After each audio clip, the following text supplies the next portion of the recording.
like to start from the beginning, so to say, for the audience who don't know you. David Icke, most people know you, but not everyone. And we have to, for starters, we need to talk about what you are associated most with. That is the reptilian agenda, and that we are divine beings, but we are manipulated from beings that are not from here, or what, and that they are actually the royal family, the British royal family is involved with reptilian beings. How does it work? Crikey, how long you got? It's something that I've been, well, researching is a hardly applicable word in some ways, because to research means to look for, and you do that, of course you do, but after some extraordinary what people would call paranormal experiences in 1990 and 91, my life has become since then this synchronistic series of coincidences which have led me to, and even brought to me really, people, personal experiences, documents, books, and all these different sources that have put information before me in a very coordinated way, like some hidden hand is passing information to you. And it's not just random information, it's information that very clearly, as it comes into my life, has a direction. It has a series of steps. So in the early 1990s, the information that was coming into my life was about the fact that there was a cabal that was manipulating human society and world events towards the goal of a Orwellian global state, in which there would be a world government dictating to every country. Countries would be dismantled and become regions of great power structures. The European Union is a classic. And what we're seeing now with the European Union is the next stage of breaking countries up by destroying them financially, and then centrally dictating financially and in terms of government. And that there was a plan for a global army to impose the will of the world government, a world central bank to impose the cabal's global financial structure and control, and that the plan was for every child at birth to be microchipped as a matter of course. Now that was kind of whoa enough as the information came, and of course with the passage of the years this has been confirmed more and more by the fact that it's happening. Then there was a phase in the mid to late 1990s when, while that other information continued, and has continued to this present day, another, if you like, parallel and connected series of synchronistic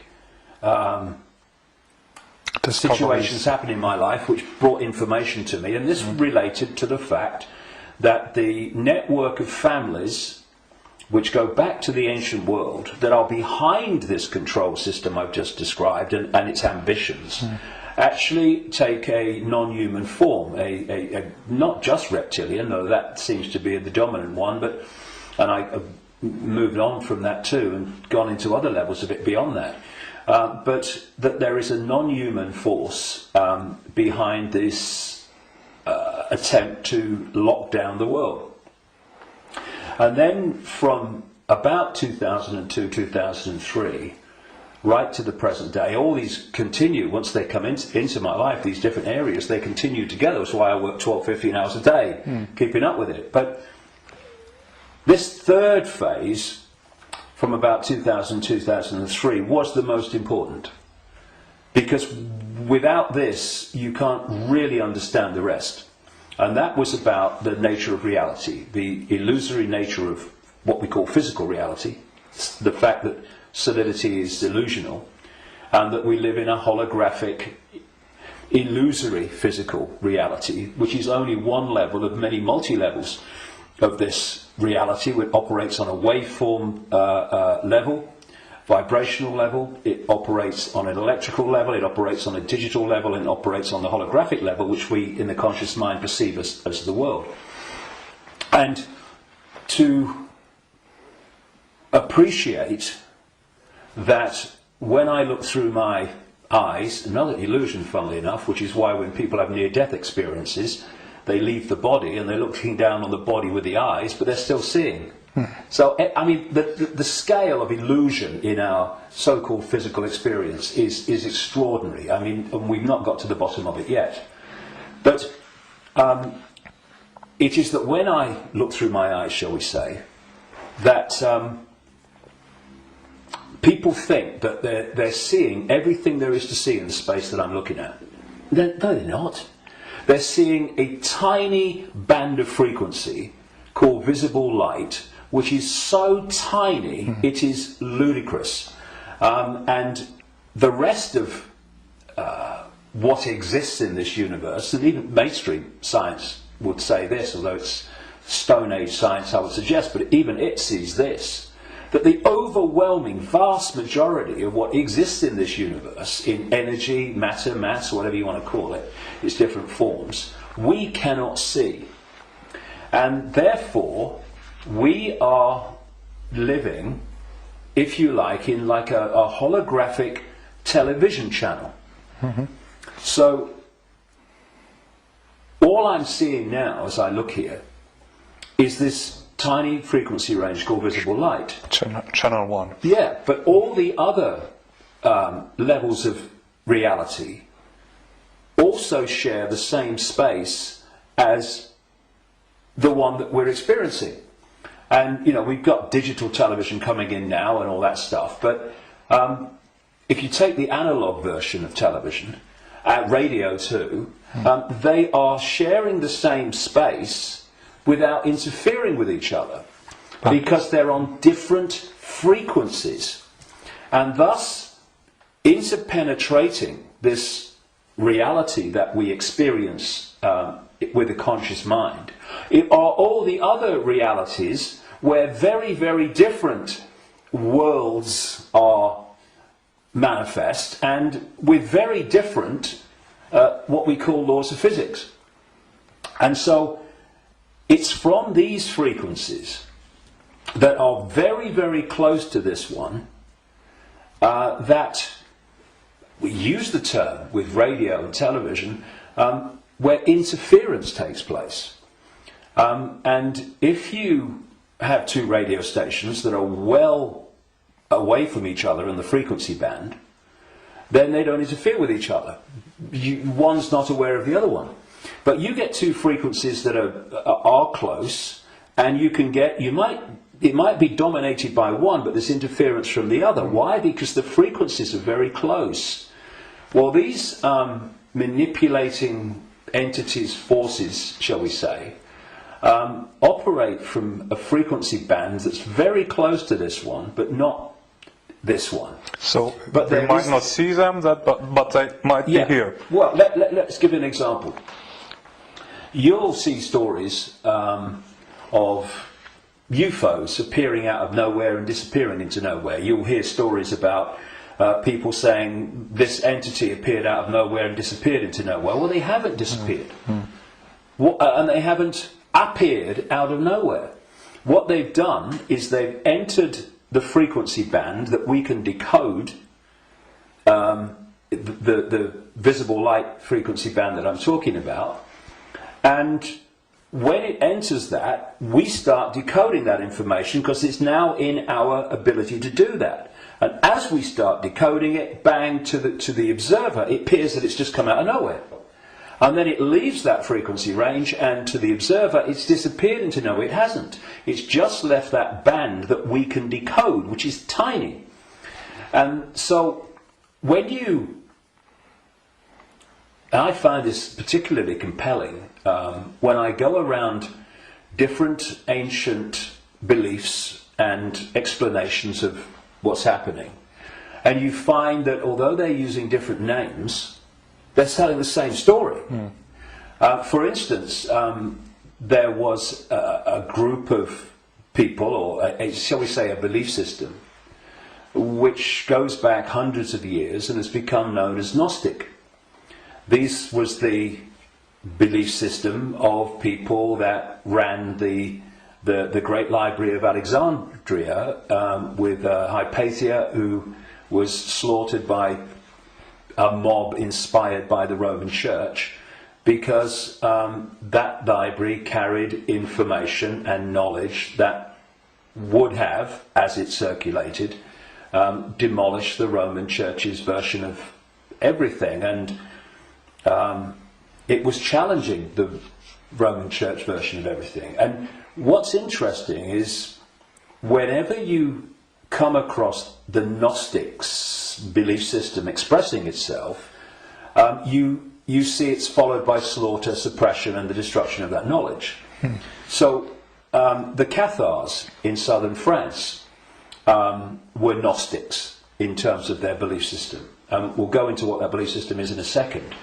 And so, again, in went the church, and all these, people that kill for the church, and they destroyed the Cathars. It's, I think, 1244 was the last stand to the mountain fortress at Montségur in southern France, in the foothills of the Pyrenees.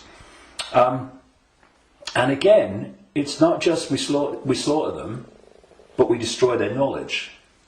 But a fantastic thing happened in 1945 when a sealed jar of Gnostic writings, quite considerable writings, was found by a peasant in Egypt in 1945. And they describe much of the Gnostic belief system. Now, key in my interest, one of the things, of course, as a quick aside, they were telling a very different version of the Christian story.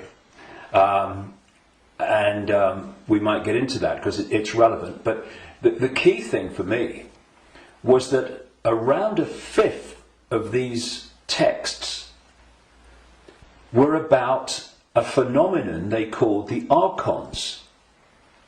And the Archons, these Gnostics said, were a manipulative force that operated outside of human sight, that was basically, as we would call it, an energetic form rather than what we would call a physical form, though it could manifest as physical form through holographic projections and stuff. And these writings even talked in their own way about the illusory nature of this reality.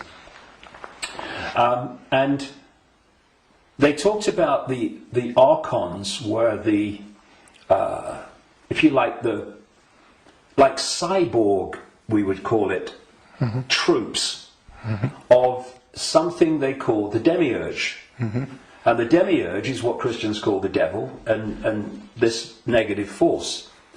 And what these writings said is that this reality that we're experiencing was not created by some divine force. It was created by the demiurge and the archons, and it was a fake reality. And that they manipulated by accessing the human psyche and manipulating humans' perception of reality. And there was some very, very interesting things that they said about the archons. And one was that they lacked the ability to express the creative force. I would put it like this: if you gave them a blank sheet of paper and said create something like a reality, they couldn't do it. But what the Gnostic writings say is they're experts at taking something that already exists, like the reality before this hijack, as I would call it, the one we experience now, and twist it. They piggyback something already created and twist it. Something else, they said the Archons did. And you know, you're going back to something that's been estimated, I think, around 400 AD, these writings were buried. And that is that the Archons parasite off everything. They parasite off human society in many, many different forms. And I read this stuff and I'm going, whoa, this is my own books over the years, found in a jar in Egypt. Not all the detail of my books, but the basic themes, because it fitted totally. And then you go to the Islamic belief. And not just the Islamic belief, because this came from pre-Islamic Arabia originally.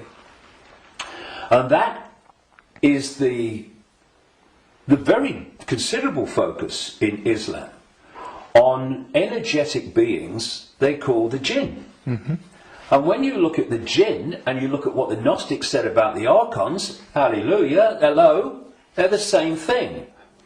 And then you go around other cultures and you see the same recurring theme.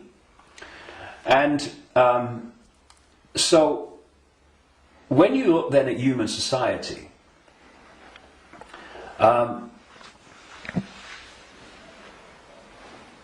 who creates, what is the creative force within human society? Humans. Should be. What do these families that I've been exposing all these years, what do? They piggyback off that creative force and manipulate it and direct it in a way that suits them. What do these network of families also do? They parasite off human effort, human labour, human energy, human creativity.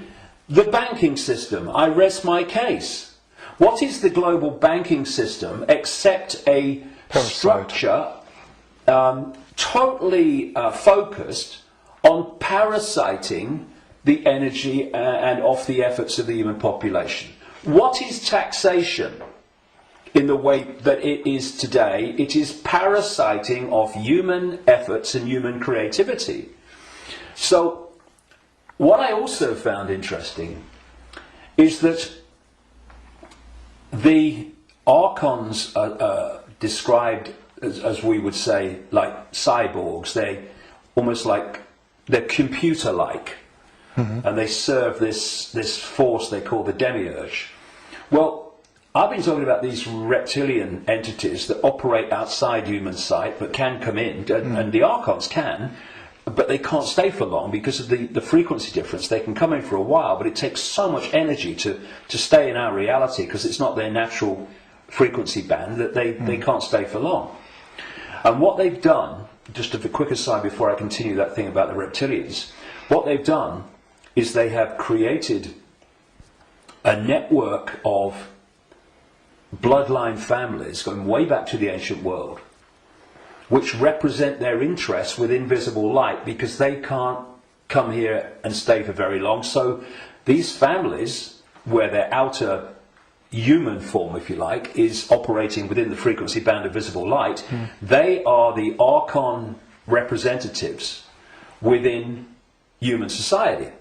And this is why you get this network of families that sit on top of the banking system, the transnational corporation network, the media ownership level, top of science, top of the education system, top of the military, top of the global intelligence network. These are these families representing what the Gnostics called the Archons. And I was just going to say a few minutes ago, when you look at how these Archons are described, they're just like the reptilians that I've been writing about for years in terms of their computer-like structured to the point of obsession society, which absolutely knows its hierarchical place. Every level knows its hierarchical place in it. And it's very robot-like and computer-like. It's not a flowing creative force. It's very structured. Boom, boom. And that's how the Archons are described. They have no compassion, no yes. I mean, empathy. The only one time I've taken psychoactive drugs in my life was in 2003 in a rainforest in Brazil, when I took a rainforest potion called ayahuasca. And I went into, I had an amazing time. Some people had bad time on it. And for 5 hours, this voice, so strong when I went into an altered state of perception, talked to me so loudly and so powerful about the illusory nature of reality for 5 hours. And when I came back, and because I had instant memory of all of it, when I came back and checked it all out, you could see very quickly that mainstream science, in all its different disciplines, has shown that what I was told that night is true, but because the disciplines are kept apart and are war with each other for funding and precedence, that the dots never get put together, because they're not meant to. We're not supposed to know what reality we are experiencing. It gives us too much power once we know. And this voice said to me at one point, about when he's talking about the computer-like nature of these manipulators, if you programmed a computer to abuse a child, would the computer have any problem with it? No. Why? Because it would just decode the data and act in line with the data, the software program. And this reptilian force is very much like that. Very structured, very predictable. And interestingly, because most people don't realise this, but one of the most important parts of the human brain in terms of human behaviour and response and reaction to situations is called the reptilian brain, or the R complex. And when you look at the traits of the reptilian brain within the human brain, of course other parts of the brain balance that out, or should do, but when you have more reptilian genetics, those traits of the reptilian brain are obviously more extreme and more pronounced. And one of this is mainstream science, one of the key traits of the reptilian brain is obsessive ritualistic behaviour. And what is ritualistic behaviour? It's following the same pattern, day after day, week after week, repeating repetitious behaviour. Now, this is robotic, and so you've got the reptilians described in those terms, the archons described in those terms, etc. And these forces are different expressions and names for the same thing. Now, one of the manifestations of this network of bloodlines that represent this archonic reptilian force within human society is the royal families going back to the ancient world, and the aristocratic families that surround them. Why? Because where did the idea that certain bloodlines should be king or queen of a people, and you have this hierarchy, because this is the other thing about reptilian genetics and the reptilian brain, it's obsessed with hierarchical structures of power. Look at our world. Look at the royal families and the aristocracy. It's absolutely rigid with hierarchy. Everyone knows their place. You're a viscount, you're a baron, you're a lord, you're a king, you're a prince, and all this stuff. This is the human expression, or the partly human expression, because they're hybrids, of the reptilian Archon obsession with hierarchical structure manifested in our world.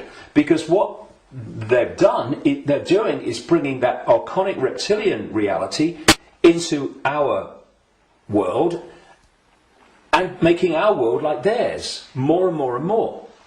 Now, we have this thing, of course, going way back, which goes under the title of things like the divine right to rule. And what is that? That's the right to rule because of your bloodline, because of your DNA. And we have the ancient emperors of China claiming the right to be the ruler because of their descendants from the serpent gods. And the association between the serpent and the snake with royalty and royal families and royal bloodlines, just follow it back. And so you look at these royal bloodlines that have come through, because what happened is that there came a time when the human population started to reject overt, in-your-face dictatorship from royal bloodline.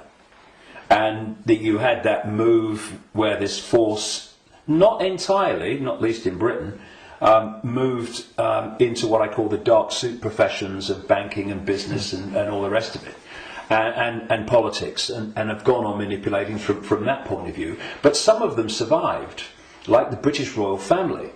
Now, if you want to see a group of people that are so obsessed to the extreme, not just with hierarchy, but my goodness me, they are. The whole British class system, as they call it, is based on, obviously, hierarchy, which is based on the head of state being the Queen. But you want to see a group of people who are obsessed with ritualistic behaviour, look at the royal family. She goes to the same palace at Christmas. She goes to the same palace in the summer. She goes to the same palace in the spring, and so on. And if you look at the royal year, it's ritualistic. It's a hamster's wheel, repeating. And then, and we've seen in the week that we're talking, 60 years, the Queen Elizabeth, 60th year on the throne, the Diamond Jubilee. It's really been in our face in the last few days, and I've watched as much as I can because I wanted to follow the ritual. But, you know, Britain is famous for what is called pomp and ceremony. You know, the guards in red jackets and black hats, you know, like, you know, need a haircut, marching up, changing of the guard, and then you've got people in breeches and all this stuff. It's unbelievable. But it's not pomp and ceremony. It is ritual, repeating ritual. So if, you know, I'm saying, and I've said for years and years and years, I've been saying it this week as this has unfolded, that the British royal family, and the royal families of Europe too, but the British royal family is an expression of this hybrid bloodline which represents these other dimensional forces within human society.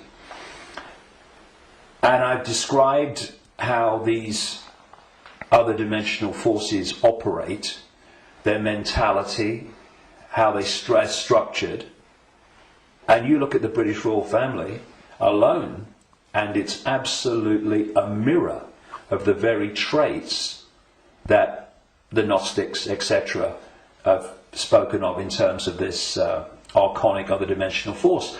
So, you know, it's very challenging, obviously, for people that have not researched this and not been through the experiences that I've been through in terms of things that I've seen and things that I've experienced and things that I've read and researched. And also because from cradle to grave we are given a certain version of reality, boom, you know, education system, peer pressure, media, all the way through, to actually go and encompass the possibility of what I'm saying. But you know, it's like Gandhi said, even if you're only a minority of one, and I'm not anymore, far from it, but even if you're in a minority of one, the truth is still the truth. And it's not, it doesn't become an untruth because people can't find the capacity to see it's possible. It's just, you know, people say, that's impossible, that can't be done, that's crazy. But what are they doing? They're just looking at something from a certain point of observation. And if their point of observation has been just to take in the programming that's imposed upon us from the first moment we become conscious in this reality, then they'll see it in a certain way and they'll say that's crazy. But if you spend 22 years researching it, you're looking at it from a completely different point of observation, and to you it's blatantly bloody obvious. And it's bringing those two points of view together that's the challenge, because what is happening in the world and what's behind what is happening in the world is so massively different, fundamentally almost indescribably different to what we're told is happening, that's the chasm that is probably more than anything else the greatest defence vehicle that this conspiracy has. It is so extraordinary that people think it's not possible, and anyone that talks about it must be crazy. But it is changing. All right. On the other hand, I just wanted to ask that people waking up and people are coming to your lectures now to the thousands, and you have full halls, and you want to do a big event in the Wembley arena with probably thousands of people. So it's important, if you know all these things, that they're pretty frightening, that we are being manipulated for thousands of years. On the other hand, we are divine consciousness, you said, and we just have to change our perception. What can we do now that we know that we are being manipulated? How do we get out of it, and can we get out of it? Well, you have to go deep in the rabbit hole for this, and of course you're constantly going deeper or trying to go deeper, but see, there are many aspects to this. When again you scan the ancient world, including texts that came through to be things like Genesis and the Bible, there is another common thing, and that is that there was an interbreeding. I'm sure it was direct interbreeding, but interbreeding. There was genetic manipulation of the human form, and this is my view after 22 years of researching this and the information coming to me. Before this force hijacked our reality, humans were very different, and it's so different. I won't call them humans, I'll call them earth people. And they were a heart-censored society,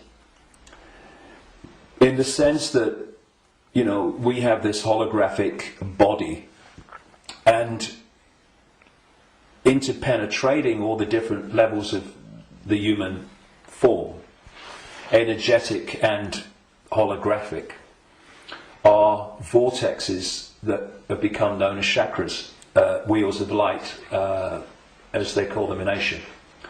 Vortexes which interpenetrate these different energy fields. And it seems there are 7 basic ones, foundation ones, many others, but foundation ones, going up through the human form, and this one is the key, the heart. This vortex connects us to way out there, to far higher, more expanded levels of awareness than anything else. And the organization, there's an organization in America, it's called the Institute of Heart Math, and they research the power of the heart. Heart math. Yeah. Sounds good. And they have, they've been doing it for a long time now, they have found that the most powerful electromagnetic field in the body field of electromagnetic fields is the heart. There are more nerves going from the heart to the brain than coming the other way. Mm-hmm. And that when the heart energetic field is in what they call coherence, in other words, balance, and connects in coherence with the central nervous system and the brain, that trinity, if you like, when it comes into harmony, takes the person into a much higher level of awareness and consciousness. Mm-hmm. The key is the coherence of the heart field. Once you knock that out, you knock everything out, and what's left then as the arbiter and decider of reality? This. Now, this is a great servant to this. Mm. It's not a great master when it's in control of our perception of reality. And there's another vortex in the belly, which is about emotions. This is why when people feel nervous or frightened, they feel it in the belly.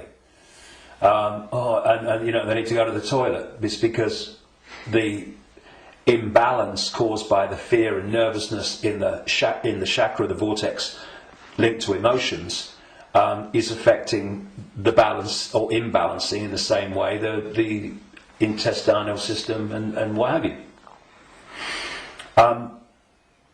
And what they've done to pull humanity into a low vibrational, brain dominated perception is they've moved the point where we interact with reality from the heart to the belly. Hmm. They've done it genetically because, as I said in my last book, Remember Who You Are, I'm saying that on the level of human DNA that they call junk DNA, which is anything up to 98% non-coding DNA, they call it junk DNA because they don't know what it does. Well, some cutting-edge scientists, not least in Russia and some in America, are pointing out that actually within so-called junk or non-coding DNA is a language, and it's a very it's a language that you can see and you can uncover, and it operates very much like human language. It has many of very closely the traits of how human language is sequenced. This is how this language, as they call it, within so-called junk DNA is sequenced. And they're talking about the fact that the human language, which is what? Vibrational fields, that's what it is. We hear the words, but only when the brain decodes them. Mm. What's passing between me and you now is not the words and what people are hearing. What's passing between me and everybody is not words, it's a vibrational information field generated by my vocal cords. Mm-hmm. People are only hearing the words when they decode that information. So everything is vibrational waveform at its base, even language. DNA is waveform, like the body is waveform in its base state. And they're starting to uncover this language, and it fits absolutely my contention that part of this genetic manipulation was to put into junk DNA what I call biological software programs, and they are basically perception programs. So if you put a disk into a computer and the computer starts to read it, on the screen the computer's symbolic perception is read from the disk.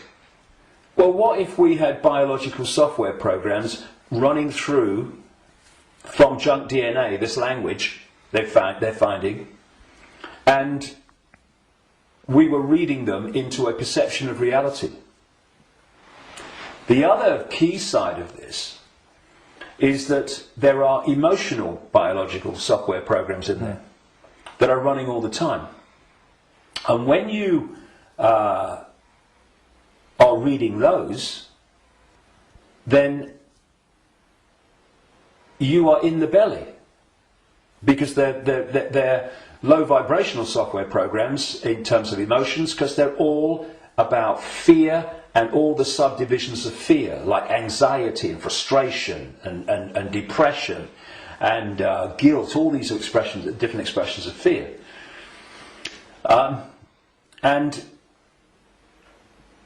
if we do not open our minds, I call this the human body-mind computer, biological computer. If we don't open our minds and let the true self in, consciousness, then humans are operating literally in a closed system in which the DNA emotional and perception programs are running and not being challenged by a level of awareness that is beyond the program.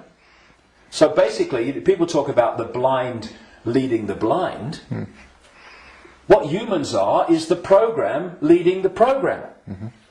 And it is my view, and this may be shocking to people, even some who've been along this road a bit. It's my view, after 22 years of putting this together, that the vast majority, at least, of humans have been going through entire lifetimes without having a single original thought or emotional response. Now, when you've got psychologists, I mean, Carl Jung, the Swiss psychiatrist, talked about this, but others too. When you've got psychologists that say that they can break down the human personality into 12 major archetypes and combinations of them, well, at the level of awareness, at the level of consciousness, at the level of the true self, we are infinite possibility within an infinite reality of infinite possibility. How on earth can you break down that into 12 major archetypes and combinations of them? It's ludicrous. You can't. But what can you do that to? Computer programs. And that's what we are. These archetypal personalities are actually software running, perception software running within junk DNA. Now, put all this together, and that has moved us from a heart-centered society, connected out into a greater level of reality. This is the innate intelligence. This is supposed to serve this, not be the governor of perception. That's why this knows, and this thinks has to work it out.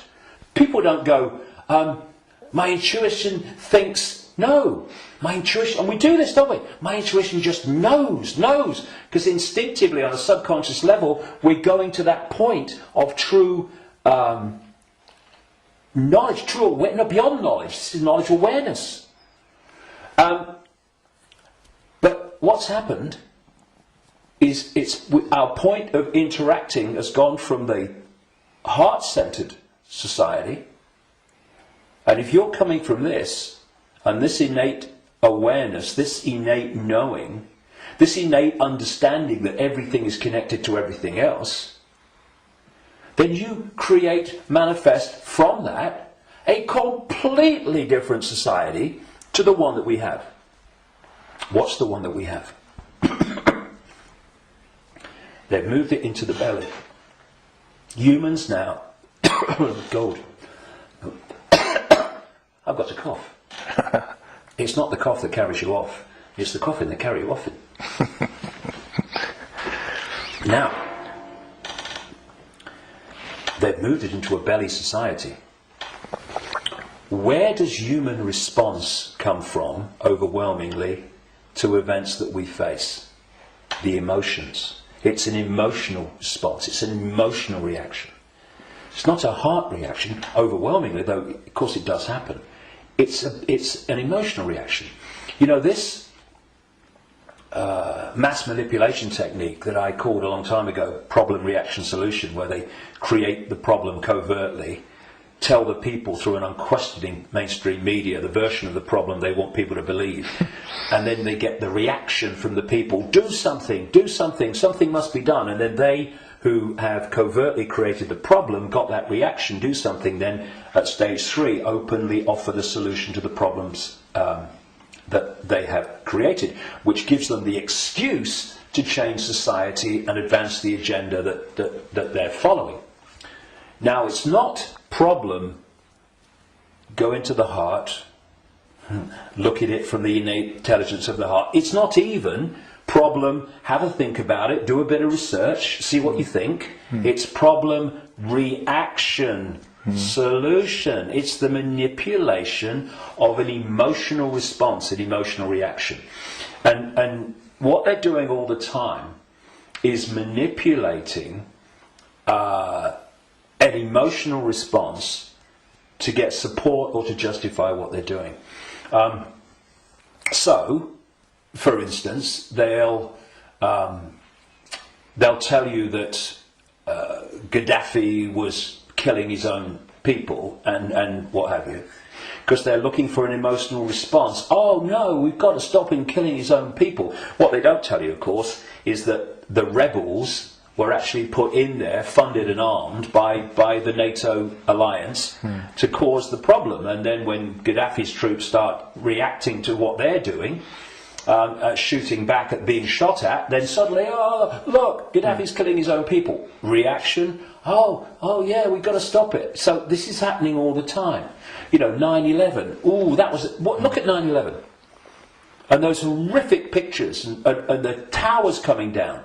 Did that take us to here? No, it took people here. And from this gut, what would you say? Gut reaction. You know how many, people say, what does your heart tell you? What does your heart tell you? Right? But how many times, instead of going, what does your heart tell you? What do we say? What does your gut tell you? Emotional response, emotional reaction.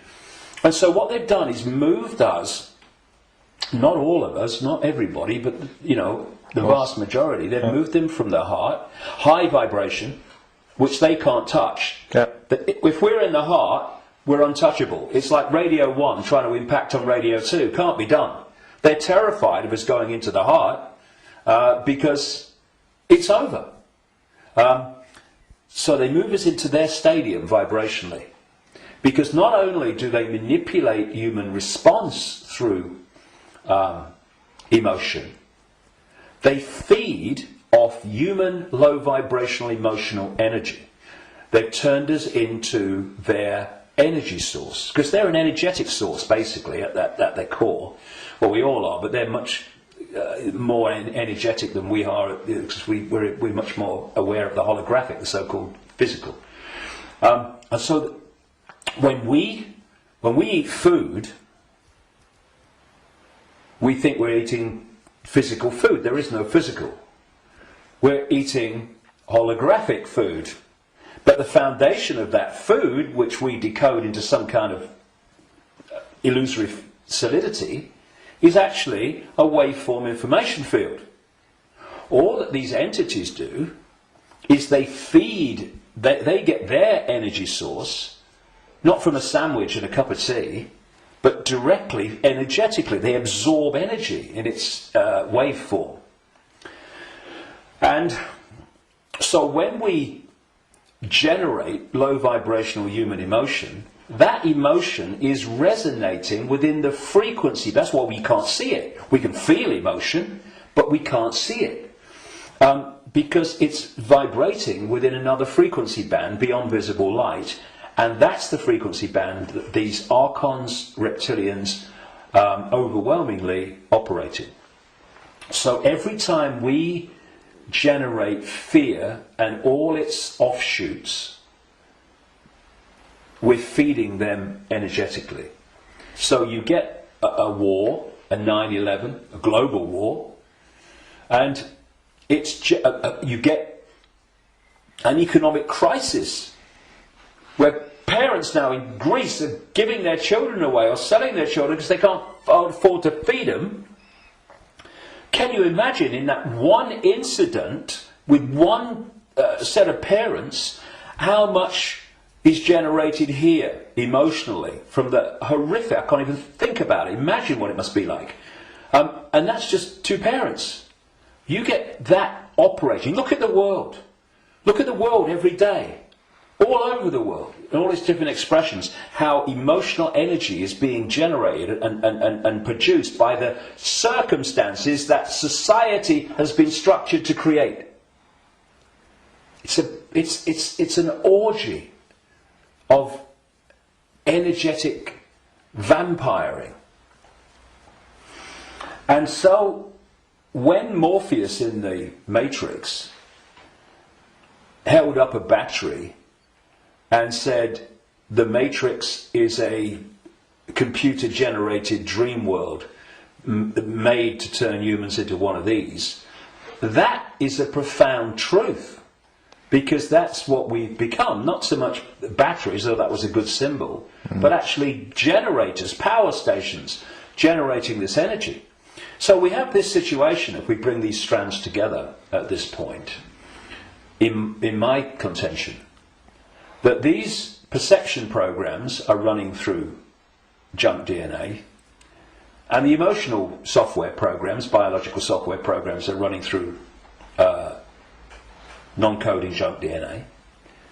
And as those programs are running, and as society is structured so that it generates situations, in computer terms, data, that trigger those programs and bring them to the surface where they're more impacting upon our behaviour and responses, you are locking humanity into this closed system where the program programs the program, and you're also pulling people from the heart, high vibration, down into low vibrational belly emotional vortex, which is pulling humanity into the predator's vibrational stadium, and in doing so they are able to trawl and vampire the energy that emotional state and response is constantly generating. Now, I've talked for a long time from your question, what can we do? Because that background, I suggest, was fundamentally necessary. So what do we do? What can we do? It might sound trite and all the rest of it. I mean, because what we've got to do, of course, is we've got to stockpile weapons. We've got to create human armies to fight against them, and we've basically got to try to do all the things to them that they do to us, right? And where does that take us? First of all, it makes us them. And secondly, if we go down that road, will do what? Will produce more and more and more of this low vibrational emotional energy in the hatred and in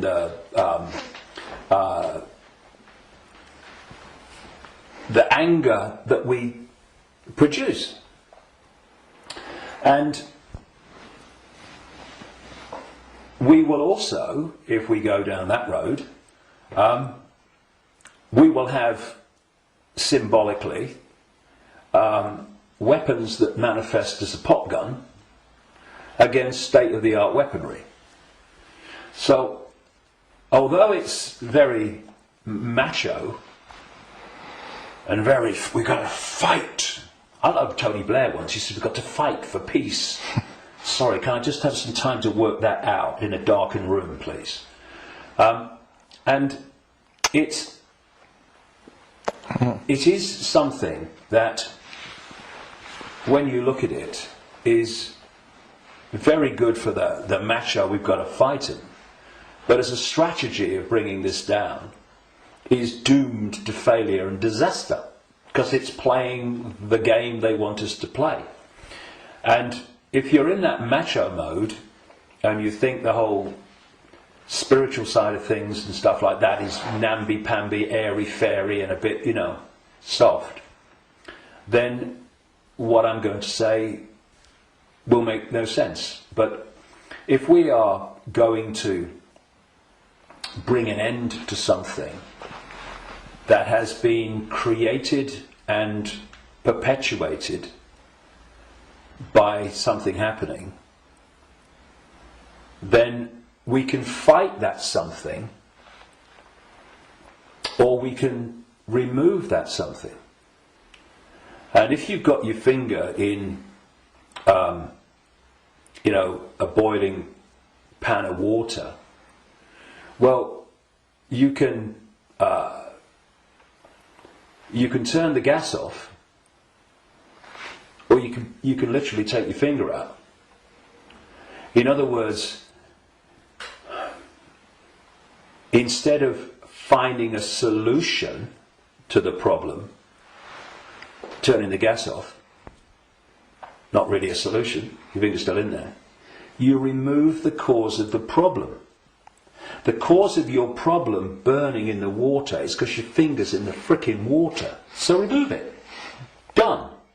And if you look at any situation that we want to change, you will always find that removing what has caused the problem is always far more effective than finding a solution to the problem that you've caused. And so, we have this control system, we have this constant and gathering, expanding imposition and dismantling of people's lives financially in all these different ways. And we can say the solution is to fight the system and get out on the streets and fight and all this stuff. Or we can say, what has caused this reality that we are experiencing? So why not remove the cause of the problem? And this is not about fighting. It's not about macho man responses. It's not about shouting loud. It's about changing the way that we interact with reality. And in doing so, stepping out of the influence of the programs that have been running human perception and emotional response throughout known human history, and are creating the world that we live in. Because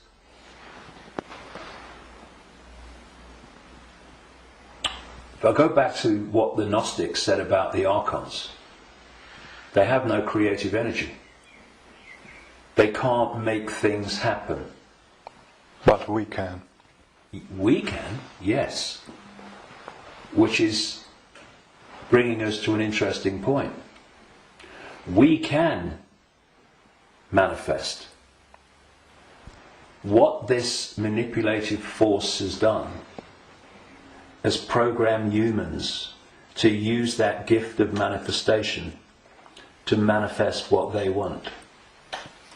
And so, if we manifest from our perceptions of reality,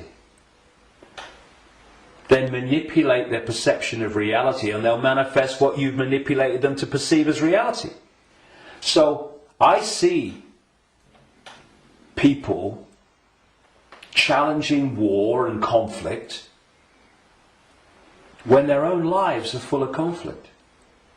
Now, we live in a holographic reality at this conscious mind level, and there's a very unique and fascinating trait and characteristic of holograms and holographic reality.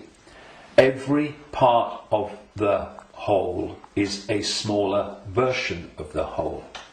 So if you take, for instance, in the holograms that you buy in the shops, if you take the waveform holographic print, which is on the print in waveform information,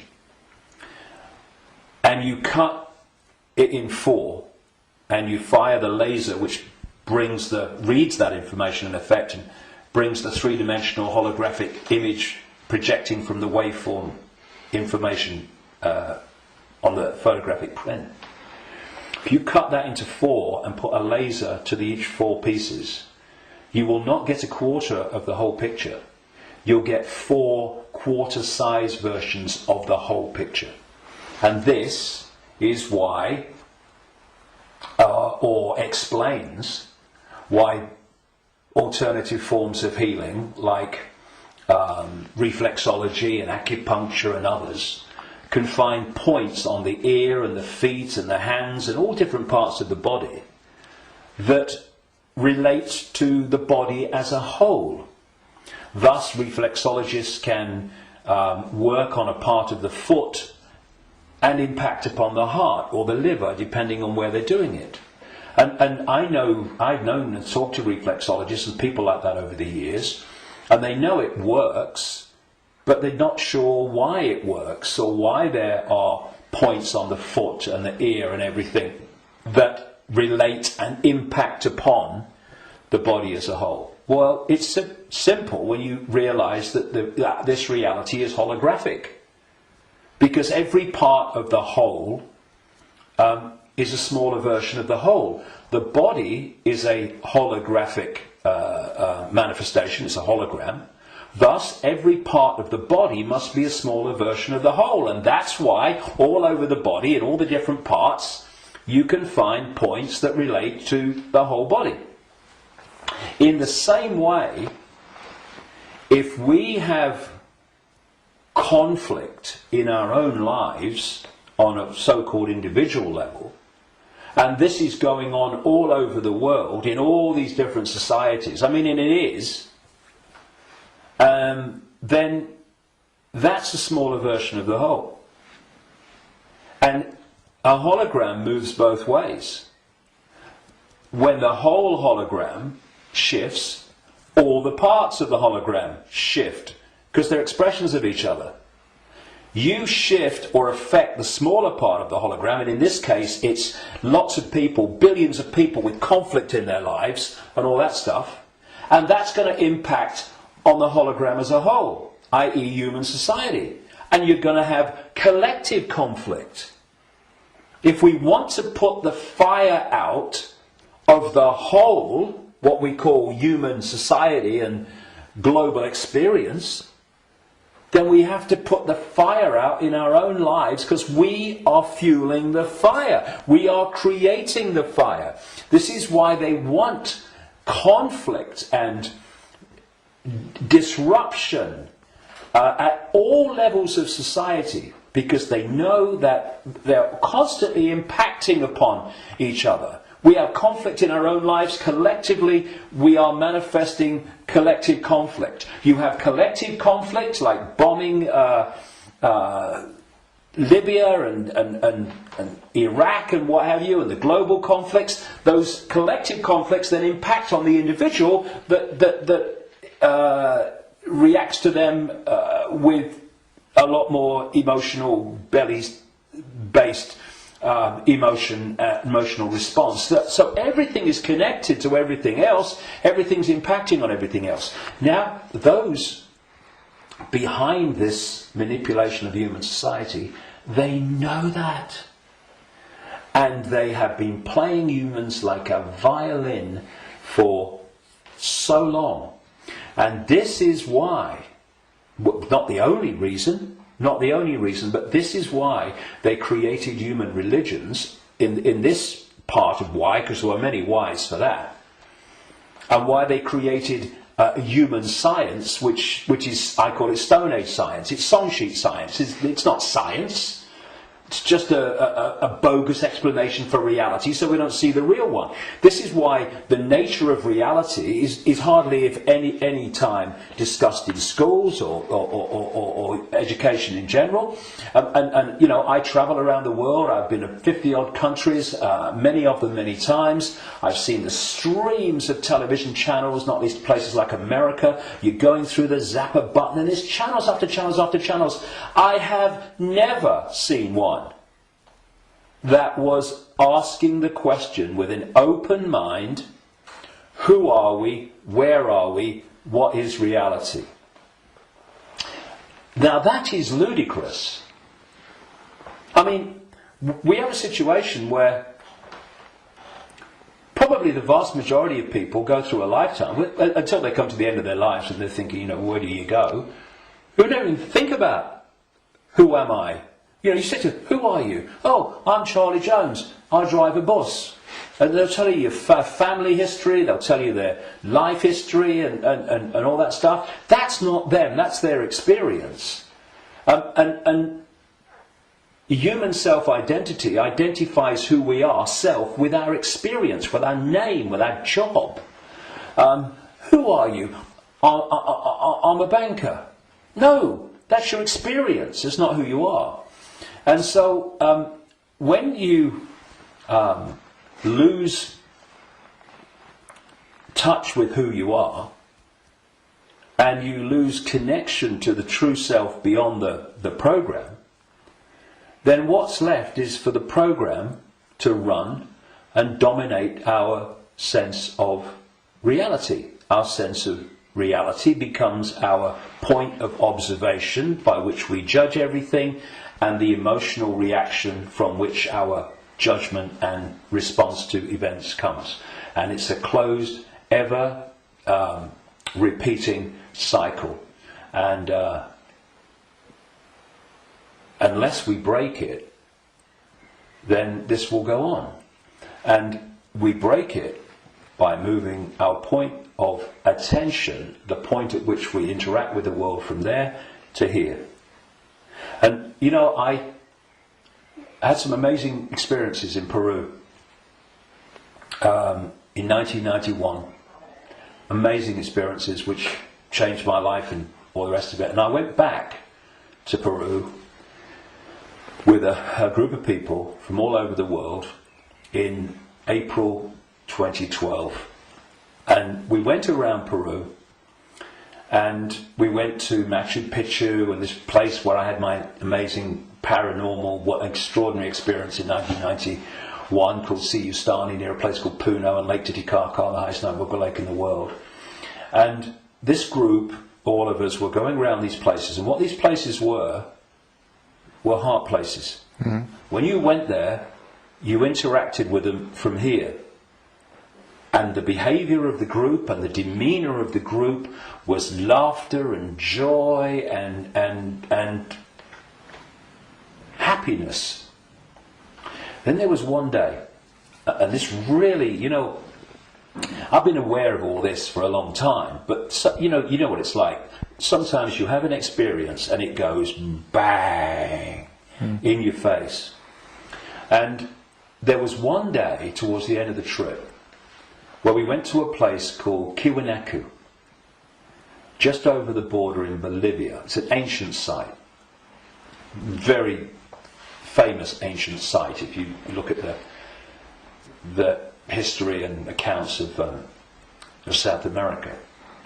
And if anyone thinks that human awareness, human emotion, human demeanour does not impact upon the energy field that we're all interacting with, they should cross the border between Peru and Bolivia at this place where we did. You walked across a bridge across a river, and one side was Peru and the other side was Bolivia. So once you crossed into Bolivia, woo, doom, this, you're right? back. So it took ages to get through the border guards, just for a tourist group who's going to be in the country for about 3 hours. They'd all just come back from a hospital, apparently, where they'd had a sense of humour bypass. And we headed to this Tiwanaku, going through in a 40-minute drive through a police checkpoint and a military checkpoint. If anyone says that he's predicting that Bolivia is going to be a police state, well, you're too late, mate. Anyway, we get there, and it was horrible, Tiwanaku. It was big time here, right? And I felt this in many places around the world, and they've all been connected to human sacrifice and rituals involving these entities operating in other other levels of reality, but interacting with this one. This is what satanic rituals are. They're the interaction. This is why they do certain things and repeat them. They're creating an energetic environment which allows interaction and even the manifestation of these entities within the rituals. This is what sacrificing to the gods was all about in the ancient world. Because when you sacrifice someone, the people doing the sacrifice, they drink the blood and eat the flesh, which is what this whole Roman Catholic thing is really about. Drinking the blood of Jesus and eating the flesh, that's just a mild bloody cover for what goes on in the background.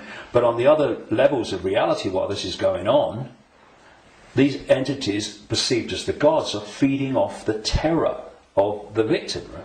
This is sacrifice to the gods.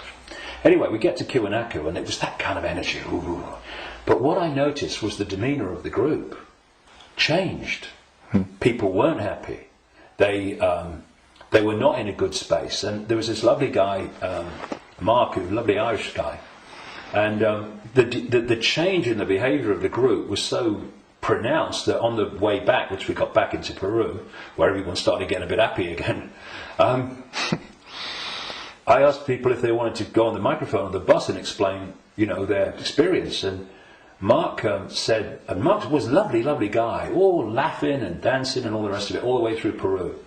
And he said, when I was at Kiwanaku, he said, I just wanted to shout abuse at anyone that got in my way when I was trying to take a picture. And I just felt so different. And I won't labour the point, but having, seen it and experienced it and seeing the response, you could see Peru, what a world that would be. And then Kiwanaku, the world that we have today. And we really got to move to here. And I would say to people, it's a challenge in this world, because virtually everything in this world is designed to push you here. So when you're responding from a belly emotional point of view, and you can do it with your mind, with your consciousness, you just move. It's moving your point of attention. That's what it is. You move your point of attention, and you move it here, and feel that point of attention here, not here, and you'll see the situation you face. I know, because I've done it myself, and I've talked to others about doing it, and they have, and they say, yes, it does work. You get to bring it to here. A situation that you're facing looks very different here to here, and vice versa. This is what we need to do. We need to become the heart-centered society that we are being hijacked and manipulated out of. Now, it's not just about moving your point of attention here and seeing the situation from here. Once you move your point of attention here, the vortex opens. Because now you're interacting with it with your own awareness, instead of interacting in a way that's dominated by this emotion. And when that opens, what comes through that energetic channel is innate intelligence, innate insight, innate knowing. And suddenly you're seeing the world and getting insights into things, and you're seeing what is happening as it is, and not as this is programmed to see it. And this is programmed to see it. You see, the brain, isolated from the heart, works in unison with the emotional chakra, and these two in unison, crikey, they're a bloody nightmare. Look at everything about human society that you don't like. These two buggers working in unison are where it comes from. So this. we go there. See, this, I'm talking about these emotional and perception programs that I say are running through junk DNA. Once the heart is no longer impacting in any way significantly on our sense of perception, on our sense of reality and all the rest of it, our sense of response, then the brain becomes the governor of our what? Perception, which is dictated to the brain, once this is out of the way, which can override those bloody programs running through junk DNA. Piece of cake. You know, this is where the power is. This is what they're terrified of. So once that's closed down, this is what's done by the program and the way society is structured, then this becomes the governor of perception. And what it is doing, it is decoding as a sense of perception the perception programs running through junk DNA. And that perception of something becomes an emotional response to something, and this is an emotional response from the programs running through junk DNA of the emotional programs. So here's your, if you like, your holographic manifestation of the perception programs of self and the world and reality running through, and here is your holographic expression in response and reaction of the emotional programs running through junk DNA. And these have created the world we don't like. They've created the ability of the few to dictate to the vast majority. Because this will never see it. This will never get it. Except up to a point. This can get to a point where it can see the names, dates, places, Bilderberg group level of engineered wars level of what's going on in the world. But seeing where that is coming from, what's behind it, you've got to go in here. Because if you don't, you can't get into the rabbit hole. Because this can only go so far. And it's my view, and in my experience anyway, that if you are an expert in 9/11, in engineered wars, engineered banking scams, manipulated political nonsense, then you are still walking around the outer rim of the rabbit hole. You've not even entered it yet.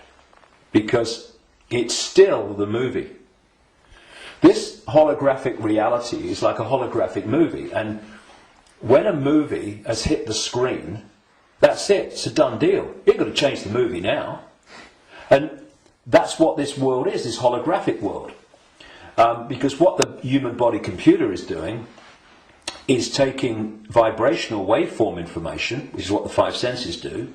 It's turning it into electrical information, same information, different form, and it communicates that to the brain and the whole genetic structure, in fact, and that decodes it through into the digital and then the holographic. So the holographic, this apparently physical world, is the end of the story.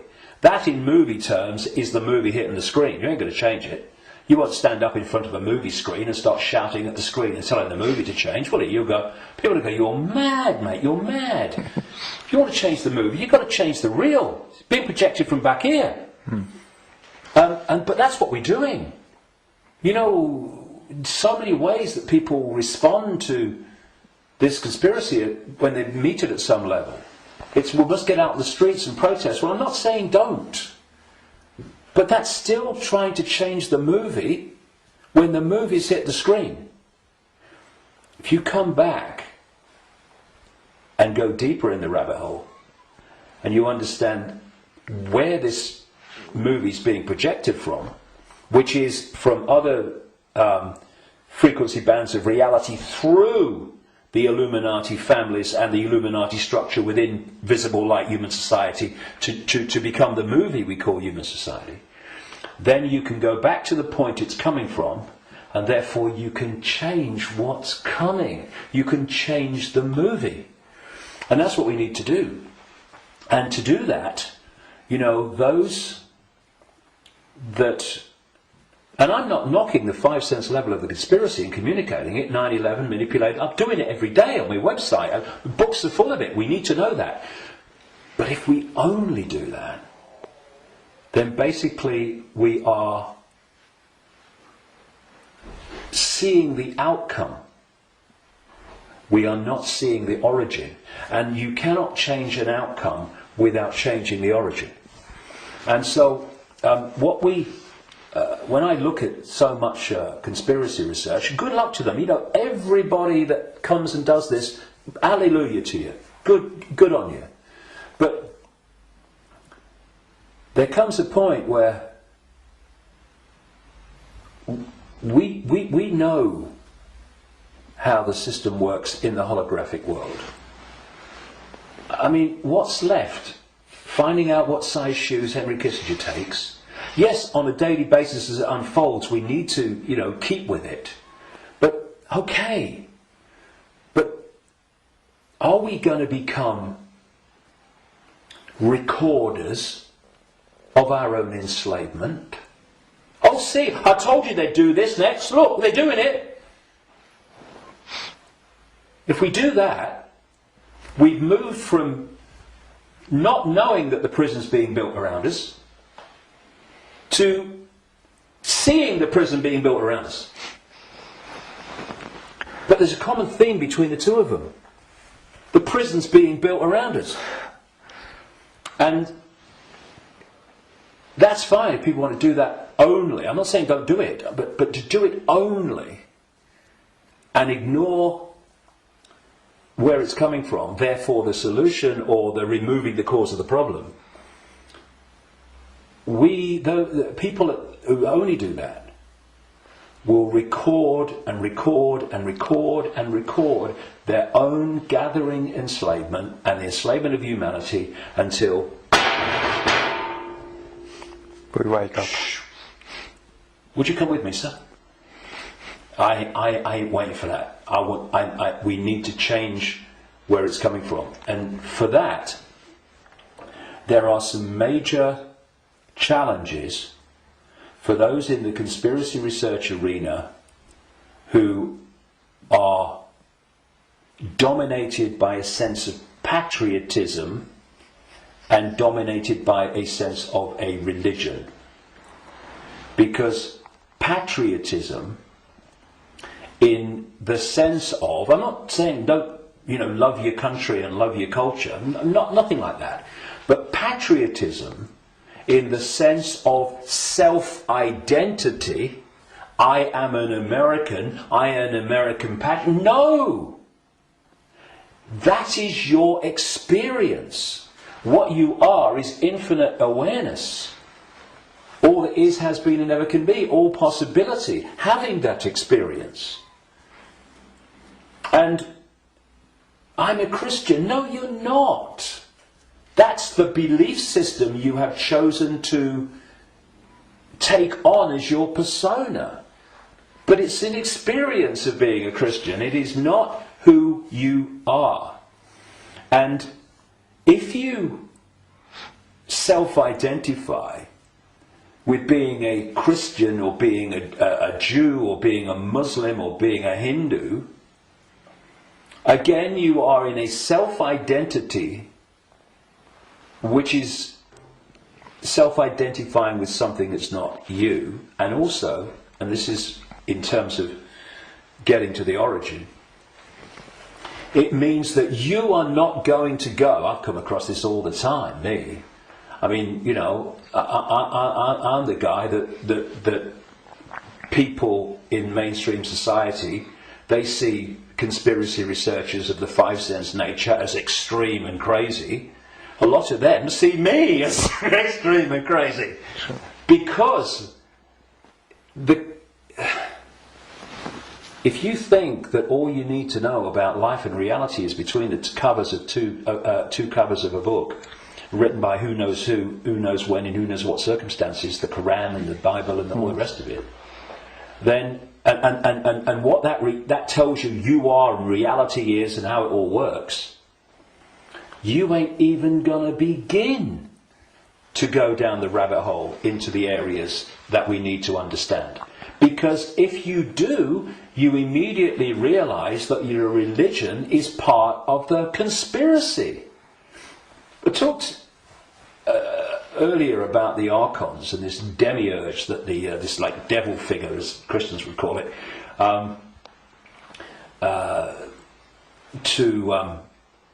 that the Gnostics talked about in their texts.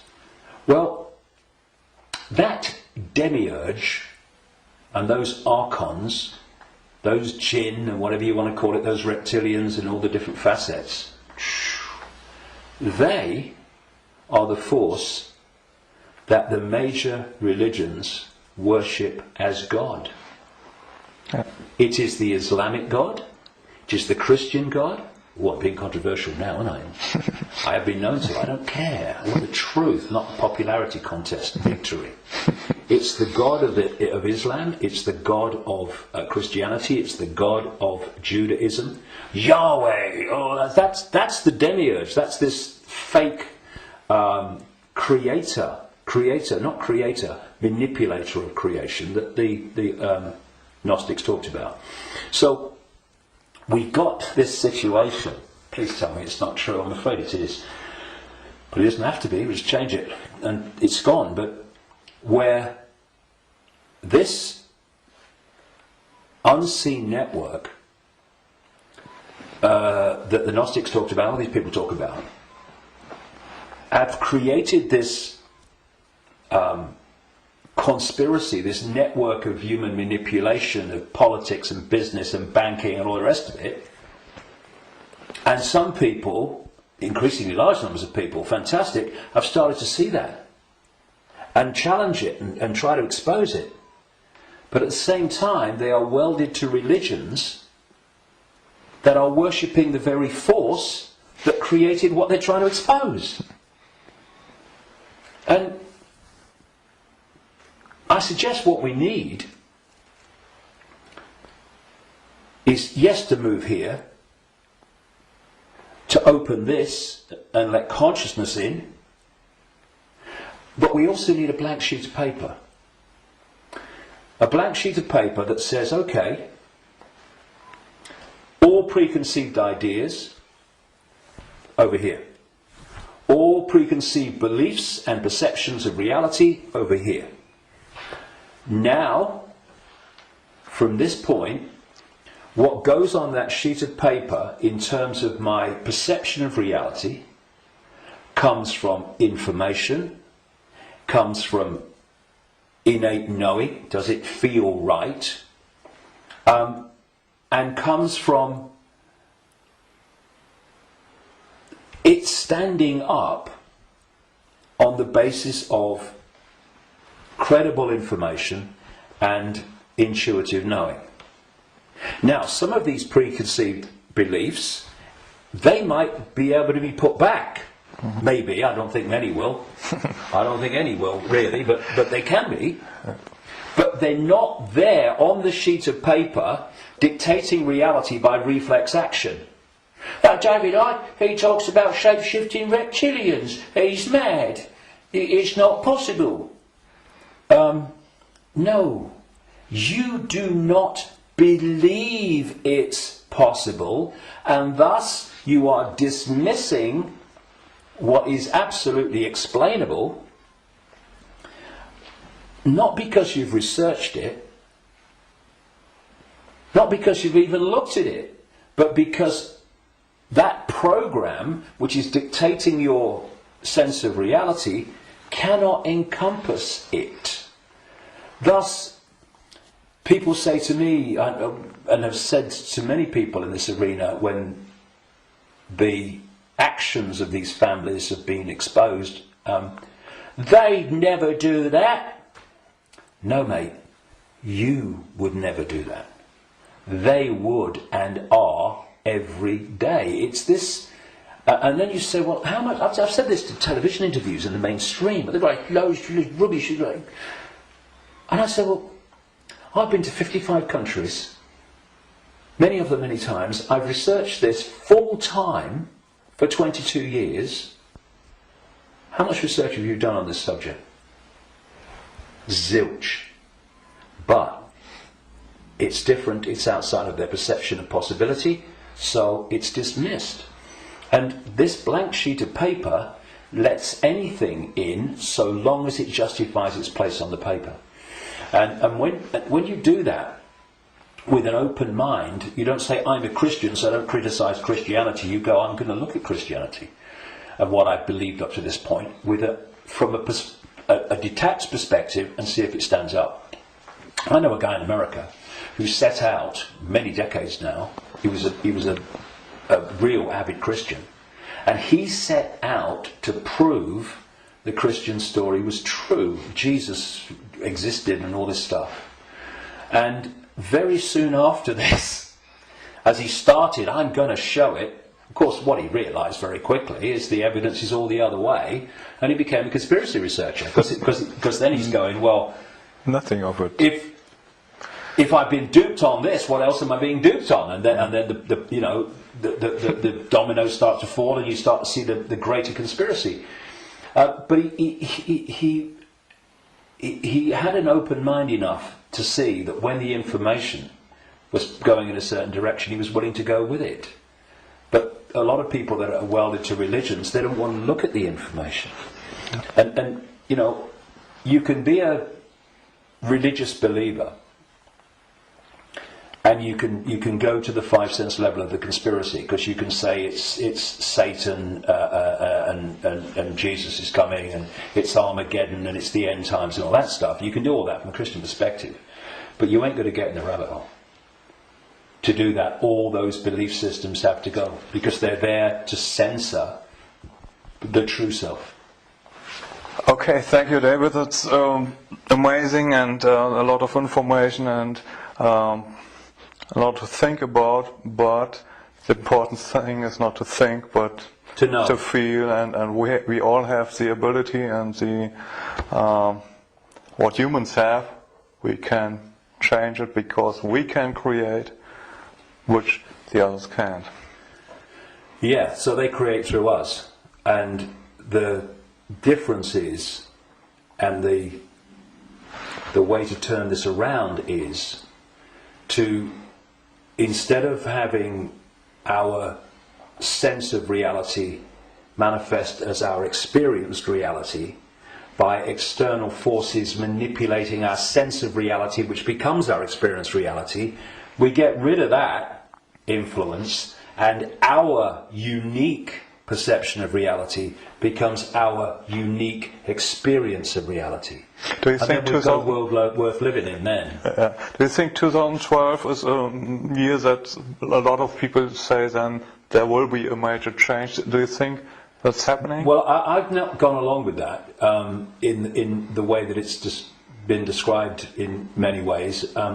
I came across a theme almost immediately after my initial stirring awake in 1990 in the spring, when I went to a psychic because I felt this presence around me all the time, and I wanted to know what it was. I didn't tell her, but just she would pick it up, and bingo, lots of things happened. So, I was going to go out on a world stage and reveal great secrets, and there's a shadow across the world, had to be lifted aside, to be told all that stuff. From that very earliest time, there was this theme that there was a vibrational change, which I would see now as a waveform information change, that was going to have many effects, but two major ones. One, it would awaken vast numbers of people eventually to another perception of self in the world and reality. The less closed-minded would be affected first, but eventually people at that time who were absolutely in the bubble, in the box, would be affected. Well, it's happening. Quite demonstrably, it's happening. And the other effect, major effect of this vibrational change, which way back in 1990 I gave the title The Truth Vibrations because of this, these changes that we was going to bring, was going to be that this vibrational change would bring to the surface all that had been hidden so people could see it. Well, you look about people waking up to another version of reality and self and the world in vast numbers in 1990. You look at all that's been hidden coming to the surface in 1990. What? Look at it in 2012. It's incredible. It's happening, right? But this truth vibrations that I was, as I called it, was going to be something that would get more and more powerful and more influential. And the significance a greater significance for me of 2012 is that it's not 2011, but it's not 2013 either. However, I think that what we are seeing in 2012, and we'll see more of in 2013, 14, 15, is that we are now reaching a point in this where it's starting to be tangible in its impact. You know, I'm seeing people now within the system, doctors, scientists, people like that, are starting to look and saying, it's all nonsense, isn't it, right? Now so we've reached a point in 2012 where this is becoming more and more tangible. And I think by the end of the year it will be more tangible, you know, because this is an ongoing thing.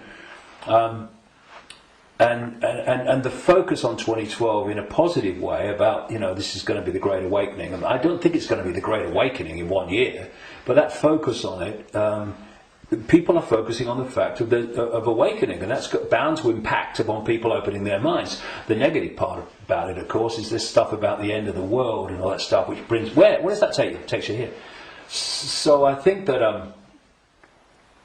2012 is significant in that way. But in 2013, we're going to see the impact even greater, 2014 even greater. And there's going to come a point where this information vibrational change is going to reach a tipping point where it's the dominating perception. And at that point, the House of Cards will come down. And one of the other themes in the last 22 years that I picked up from many different sources and stuff is that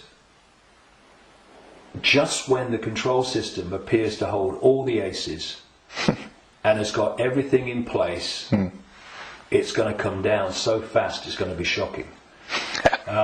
So for a little while longer, I mean, we're seeing it now, you know, President of the United States every day deciding who's going to be killed in a drone attack and all that stuff without any due process or anything like that. So we're moving, but at the same time, this awakening is moving as well.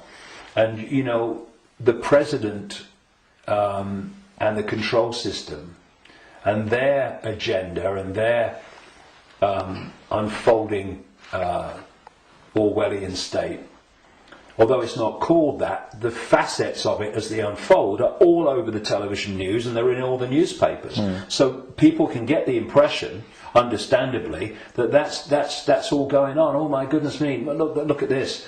What's not in the papers, what's not on the television, for obvious bloody reasons, is that this is this quiet, well, in terms of people like me, as loud as I can bloody be, awakening, but a quiet awakening with most people is gathering and it's growing. And it will eventually be like a tidal wave of change and bring an end to this bloody nonsense, because the power that is used to enslave and manipulate us is merely the power we give away every day. When we stop doing that, there's a very loud bang and the House of Cards comes down. But so that's the revolution. The revolution is not stockpiling weapons and hurling abuse and all this stuff. The revolution is remembering who we really are and the power to dictate our own reality collectively and individually that memory brings. That's the revolution, remembering who we are. That's why I've called this big event at Wembley, Remember Who You Are. It's the key to everything. If we don't remember who we truly are, infinite consciousness having an experience, nothing's going to change. And but we are, and so it is. It's changing. We can see it, and you're part of it, and we are part of it, and I thank you for what you do. Well, thanks. And anyone can be part of it. It's just a choice. Right. Thank you, David. Cheers, mate. Thank you. Thanks a lot.